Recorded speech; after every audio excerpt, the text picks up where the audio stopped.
Smart ഫാമുകൾ തുടങ്ങാനായിട്ട് ഏകദേശം 4.5 ലക്ഷം രൂപയാണ് നമ്മൾ ഗവൺമെന്റ് നമുക്ക് തരുന്നത്. ക്ഷീരശ്രീ വകുപ്പിന്റെ അണ്ടറിൽ MSDP മിൽക്ക് ഷെഡ് ഡെവലപ്മെന്റ് പ്രോഗ്രാമിന്റെ ഭാഗമായിട്ടാണ് ഇത്തരത്തിലുള്ള ഒരു സബ്സിഡി നമ്മളെ യങ് ഫാർമേഴ്സിനായിട്ട് നൽകുന്നത്.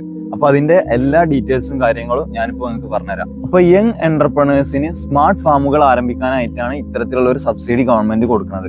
അപ്പൊ അതിലെന്ന് പറഞ്ഞു കഴിഞ്ഞാൽ 10 പശുവിനെ വെച്ചിട്ടുള്ള ഒരു ഫാം സ്റ്റാർട്ട് ചെയ്യുക, അതിലേക്ക് വേണ്ട ബയോഗ്യാസ്, ചാഫ് കട്ടർ, മാറ്റ് കാര്യങ്ങൾ ആ ഫാമിനെ തന്നെ സ്മാർട്ട് ഫാം ആക്കാനുള്ള ഓട്ടോമേഷൻ സംഭവങ്ങൾക്ക് വേണ്ടിയിട്ട് ഇത്തരത്തിലുള്ള എല്ലാത്തിനും കൂടിയിട്ട് 11,64,000 രൂപ ചെലവാക്കി കഴിഞ്ഞാൽ നമുക്ക് 4,54,000 രൂപയാണ് സബ്സിഡി ആയിട്ട് ലഭിക്കുക.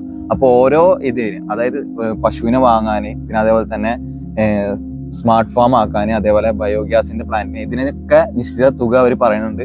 അതിന്റെ സംഭവങ്ങൾ ഞാൻ എന്തായാലും കമന്റിൽ ഇട്ടുതരാം. അപ്പൊ നിങ്ങൾ ജസ്റ്റ് നോക്കി നോക്കിയാൽ മതി. അപ്പൊ ഏകദേശം ജൂൺ ജൂലൈ മാസങ്ങളിലാണ് ഇതിന് നമുക്ക് അപേക്ഷിക്കേണ്ട സമയം വരുന്നത്. അപ്പൊ നിങ്ങളൊരു ഫാമൊക്കെ സ്റ്റാർട്ട് ചെയ്യാൻ നിൽക്കുകയാണെങ്കിൽ എന്തായാലും ഫണ്ട് കാര്യങ്ങളൊക്കെ തന്നെ സെറ്റ് ആയിക്കോളെ. ഒരു സ്മാർട്ട് ഫാമിനുള്ള ഏകദേശം 4,54,000 രൂപ നമുക്ക് സബ്സിഡി ആയിട്ട് ലഭിക്കുന്നതാണ്. അപ്പൊ ഇതെങ്ങനെ അപേക്ഷിക്കുക കാര്യങ്ങളൊക്കെ തന്നെ ഞാൻ യൂട്യൂബ് ചാനലിൽ ഒരു ഡീറ്റെയിൽ വീഡിയോ ആയിട്ട് എന്തായാലും നമ്മൾ ഇടും.